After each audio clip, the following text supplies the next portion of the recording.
Hi, this is Majinoni, and here's my review for Spider-Man number 700. As you can see, this is a very meaty book. There's going to be spoilers. So, if you don't want to be spoiled, just come back later. But the internet has already been spoiled because somebody released this book 2 weeks ago, and digitally, and of course, various news sites also are talking about the ending and stuff. So, if this is your first time seeing the spoiler without reading the book, you're really late. Anyways, this book really put me through a lot of different emotions. And I think on that level, Slott really accomplished and did a lot and did what he was supposed to do.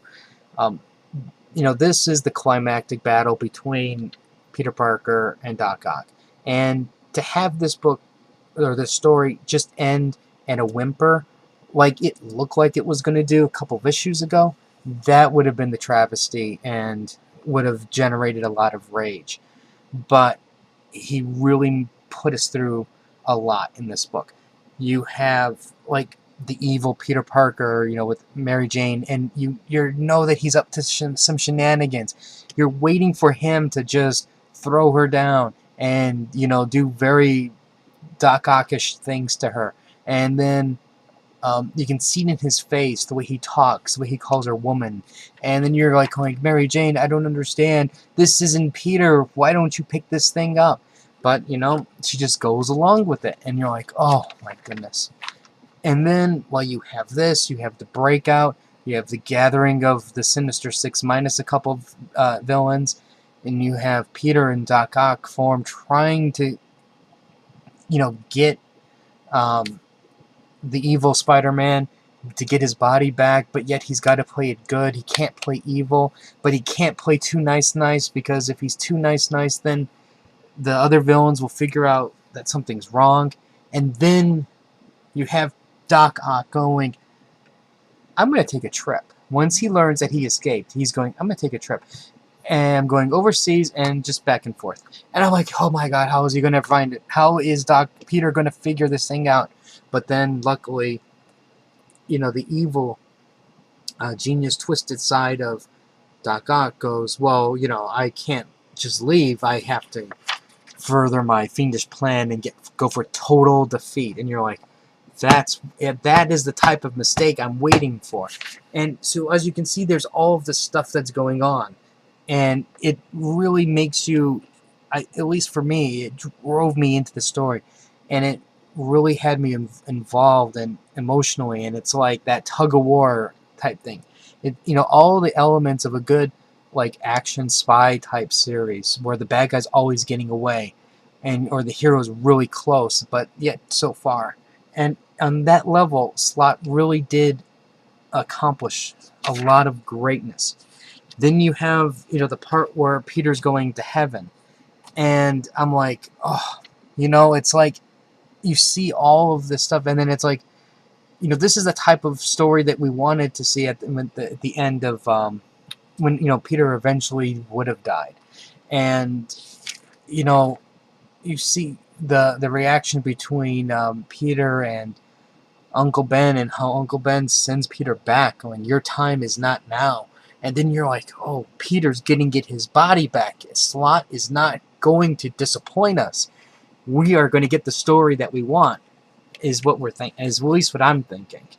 And then you have this chase, and then not necessarily, sorry, not a chase, but it's this thing where Peter's going from A to B to C to set the stage to get Doc Ock, and Doc Ock is getting all of Peter's friends and family together at the Avenger Tower for the big climactic battle. And this battle, I am telling you, was awesome.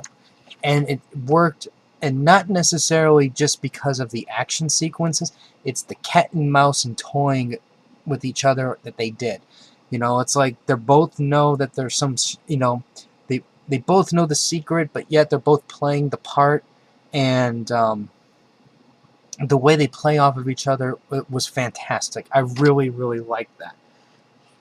But then the end happens. And I gotta tell you, I am still at a loss, because this thing really had me going in a lot of different directions.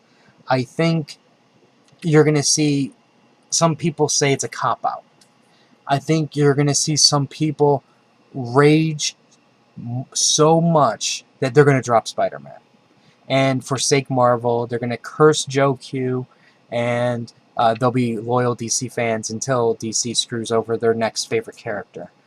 And then you're going to have the camp that goes, that was a really compelling story. I want to see where things are going to go. And I'll be honest with you, I'm in all three right now. And I'm not necessarily as much in the I hate and curse department, because I think what they did was they threatened one extreme and then they reset it back. So this way they didn't lie, but at the same time, at a moment's notice, without telling anybody, they can silently shift things back to the way it was, and none would be the wiser. Because, like, if you really think about with comics are cyclical in a sense, where you're going to have, the long-time readers who will analyze everything and go, no, that is impossible. That could never happen, because I saw in Amazing Spider-Man number 125, the battle happened and the bad guy clearly never said those words, so 20 years later that could never have happened. Then you're going to have the new reader, and the new reader, look at it this way. Look 2 years from now, the new reader's not even going to know this occurred. Even going a year, it's possible that a new reader won't know this thing occurred. Current readers, they also have limited attention spans. They're either going to like it and they're going to accept it, and eventually what's going to happen is the writers won't mention key things over and over again like they're going to do at the beginning. And once they stop mentioning those key phrases, nobody's going to know. So in that respect, Slott was very masterful at creating this situation where, yes, Peter's dead, but Peter could be back at Superior Spider-Man number 1, and nobody would know the difference. Now, and this is why I'm on the side that I like this ending. You see, like, for me, I don't mind character death. I think character death is very healthy in terms of books. It helps give it a sense of mortality. It can help inspire. It can also help drive stories in different directions. And the way Peter was going to die, I felt it was a cheap. It cheapened his legacy. It cheapened everything. Because one thing you have to realize and remember is Peter Parker is all of us. He's not a super soldier. He's not a billionaire. He's not an alien from another planet. He's not, he's not like like a super genius like Tony Stark who can make armor. He is just an average person who did the best that he could do, and he put an incredible burden on his shoulders to do the right thing, and he did more than what he should have done. He's the guy who couldn't pay his bills. He's the guy who had trouble going from job to job. He's the guy who had trouble with women, So I think that he's the one superhero that every one of us can identify with at least one thing, one characteristic of Peter Parker. And having him die the way they were leading it up to, in a sense, it was like a slap in our faces, because, it was a very cheap death. But I think what they did, but which is also a cop-out, where some people are going to say, is, if you remember, Peter Parker and Doc Ock shared their memories. So all they had to do was just access, know what to look for. And at this, the whole buildup was great. And just when you thought Peter Parker was going to win the day, Doc Ock had the ace on his sleeve and he protected the back of his neck and head. So this way the Octobot couldn't transfer the memories back. But when I saw this panel, I swear to God, I was like, no freaking way. Because this should have worked. I was like, this is what we want. This is exactly how it was supposed to end. Memory switch back. Something doesn't transfer right, and Peter Parker lives his life without that responsibility any longer. But when I saw that ting, ting, ting, I was like, holy crap. Peter is going to die a miserable death. But then, what saved it is Uncle Ben appears. And I think, if you really look in the grand scheme of things, this whole story of Peter Parker with Uncle Ben now comes full circle back. The one thing, Uncle Ben technically started Peter on this this quest to do right. With great power comes great responsibility. Peter didn't use his powers to stop the criminal, and Uncle Ben paid the price for it. Right now, you have Peter dying. He's minutes left. You have Doc Ock standing over him going, I have beaten you. He's like, vengeance is victory is mine. In this sense, gloating. And you have Peter just beaten like you've never seen a hero beaten. And you never would ever want to see a hero ever like that. But Uncle Ben comes back. And that's what saves Peter and starts the legacy for the new Spider-Man. Because what happens is, if you look at what really sets Peter Parker and Doc Ock apart, they were both intelligent. You can argue Doc Ock is more intelligent. You can argue Spider-Man, Peter Parker is more intelligent.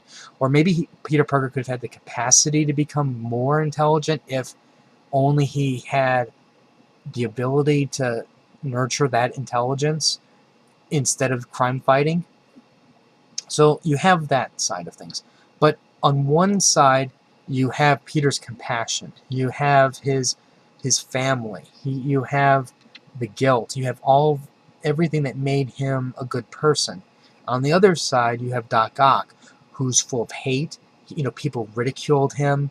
They made fun of him. He never really was accepted because of the way he looked, and he was a quirky person, and he didn't have the support system that Peter had. And if you have to wonder what would have happened if Doc Ock or other supervillains that are like Doc Ock had Peter's support, then things could have been different. And this is where Uncle Ben comes in, and all of Peter Parker's memories hit him, and it's everything that made Peter Parker this hero he is.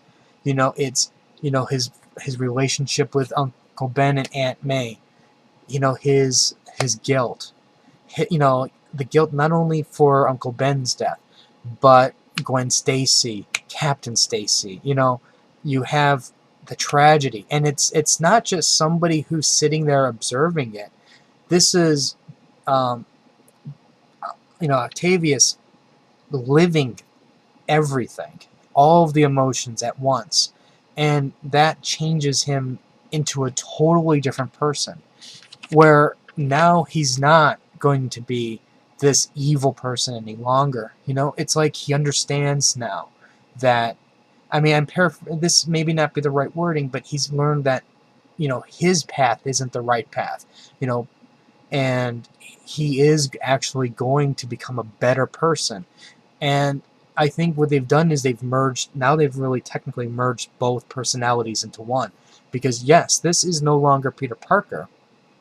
This is Octo Octavius, but with the memories of Peter Parker, the legacy of Peter Parker. And I think while we're going to see a lot of times at the beginning saying how he's going to be a superior person and how he's going to be a better person, I think over time you're not gonna see that as often. Eventually, like I said, it's at around maybe 800, maybe heck, it could even be 750 or issue 1000. We're gonna see the legacy come back to Amazing, and then we're probably gonna see less of the influence of Doc Ock, and it's gonna be more Peter Parker. Because I think what will happen is we will see less, you know, Octavius, and we're going to eventually start seeing more Peter because technically they're the same person, and depending upon the writer, they're just going to go with whatever fits their story best. And we might see an occasional reference in the future, but in a sense, this is the same character. Granted, it's different, but it's not. I mean, look at it this way: pretend you've never read a comic book before. You just saw the Spider-Man movie. You go to your comic book shop and you pick up, let's say, Spider-Man 710. You're not going to know all of the stuff happen. You're just going to see Peter Parker again. It's not like Captain America loses his shield and gets replaced. It's not, hey, wait a second, what's Dick Grayson being Batman? I don't get it. It's Peter Parker's body. It's Peter Parker's face. It's Peter. Everybody's calling him Peter, except for the mind's a little bit different, and that's where I think part of the cop-out is. So, I know some of the comments are probably going to be worst issue ever, and it's a cop-out. I agree with you. It is a cop-out because they built it up so far to one extreme that we think that that's going to be it. That Peter is, we're never going to see Peter again. And by doing the way they did it, it's like they retconned it in a way. And I'm really still torn. I mean, I read this a while ago, and I didn't do a video then and save it because I wanted to think about this issue and I wanted to sit on it and read it again. And I still don't have a proper opinion of it. I really do like it. I thought that while the ending, for me it was like a really powerful ending because of the emotions that were put into this. Like a lot of like in a situation like this, I think back, how would this be as an anime? And I've seen so many character deaths in different anime shows, and when it's done right, it really makes you feel sad. And when I saw this is what I envisioned it as. I envisioned this whole sequence as an anime, and I'm telling you, if this was in Japan, kids would be crying because of everything that was brought up from the past, all the tragedy and sadness and everything that made him a good person is just flooded. And then at the same time, while you're seeing this transfer, Peter's going to be gone. And I'm telling you, kids would be bawling nonstop. And of course, they'd be cursing just like everybody else is. But I really did enjoy this.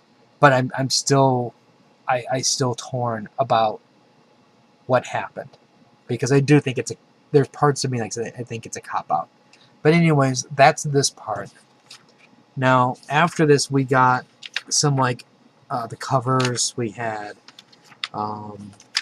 backup stories. And I felt that, well, yeah, it's nice to have some backup stories, but, I think that these were the wrong backup stories.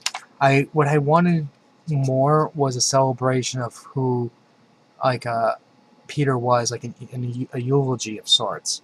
And we never get this. We get, this futuristic Peter talking to some kid and, and telling he's Spider-Man. But yet, when you look at this stuff, it's not even Peter Parker. It's the same origin thing, but it's different. And, you get this date night thing with Black Cat and Spider-Man. And I'm like, I don't want to see a date night with Black Cat and Spider-Man. I'd rather see, a story with Mary Jane or with Gwen Stacy. Especially Gwen Stacy. Or in this issue, I don't want to see Spider Dreams. I want to see something maybe with Uncle Ben and Peter. Something like that. I want something to celebrate the memory of Peter Parker, not give me fantastical nonsense that has no bearing to the story type thing. And so this part, very disappointed. I mean, unbelievably disappointed. Let's see, we also get artwork and we get covers. And, let me give you the code.